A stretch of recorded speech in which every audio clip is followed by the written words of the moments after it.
এবং আজকের যুগে যদি সারা বিশ্বের মানুষ ষড়যন্ত্র করে সারা বিশ্বের কোরআনকে, লিখিত পাতার কোরআনকে জ্বালিয়ে দেয়, খোদার কসম ঘন্টার মধ্যে হাজারো লাখো কোরআন সামনে চলে আসবে, হাজারো লাখো হাফেজে কোরআন সামনে আসবে।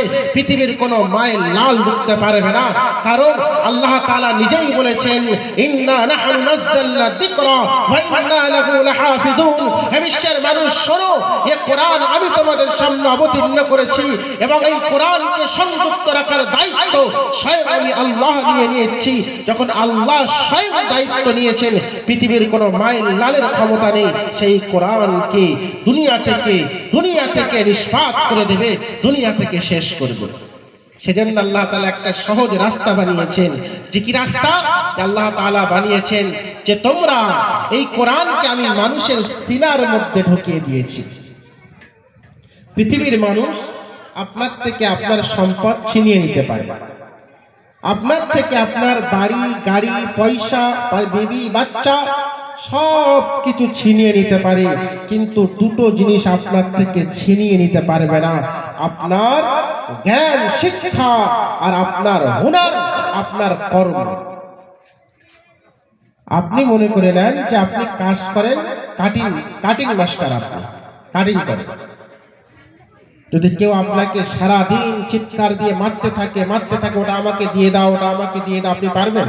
কিন্তু আপনার নিজের হাতের কারিগরি কে নেবে আপনার কাছে?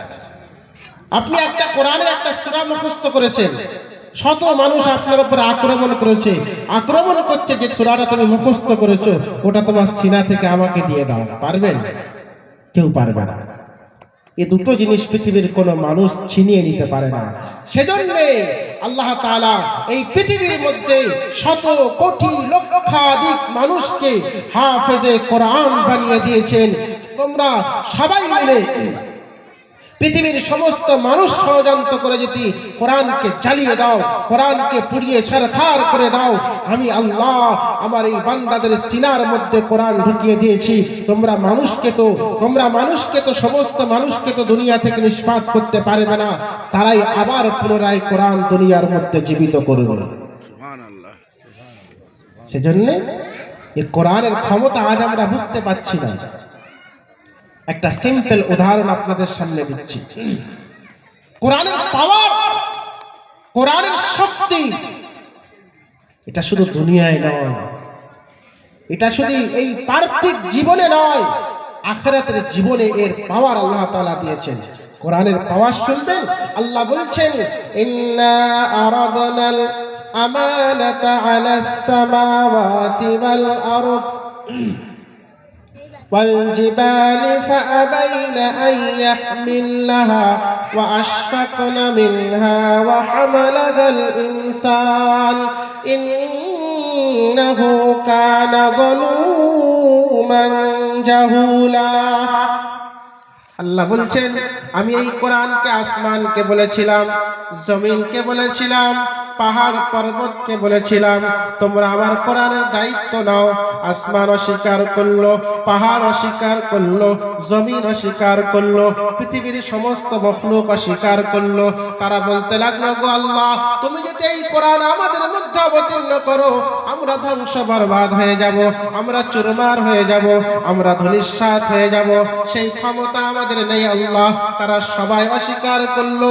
আল্লাহ তাবারক ওয়া তাআলা শেষমেশ এই কোরআনকে, এই নবী, এই উম্মতের মধ্যে, এই সৃষ্টিজীবের মধ্য থেকে সর্বশ্রেষ্ঠ ব্যক্তি, এই সৃষ্টিজীবের মধ্য থেকে যাদেরকে শ্রেষ্ঠ বানিয়েছেন, আল্লাহ তার ভাষায় বললেন, লাকাদ খালাকনাল ইনসানা ফি আহসানি তাকবীম।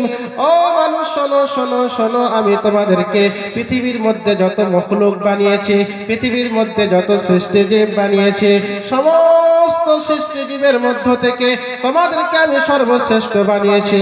সেজন্য আমি আল্লাহ আমার এই মূল্যবান সম্পদ, আমার এই মূল্যবান কোরআনকে আমি আল্লাহ আমি তোমাদেরকে সুপুর্দ করে দিলাম। জোরে বলেন সুবহানাল্লাহ। আল্লাহ কি করলেন?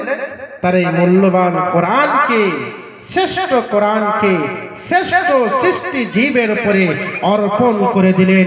সেই মূল্যবান কোরআন আজকের আমি আপনি নগণ্য সেটাকে পেয়েছি।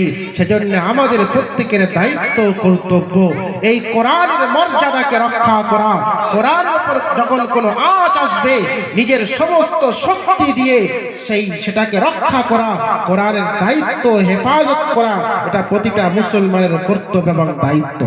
সেই দায়িত্ব আমরা পালন করব ইনশাআল্লাহ। আল্লাহ তাআলা আমাদের প্রত্যেককে কোরআনের প্রতি ভালোবাসা এবং কোরআনের সম্মান করার তৌফিক দান করুক। সবাই বলেন আল্লাহুম্মা আমিন।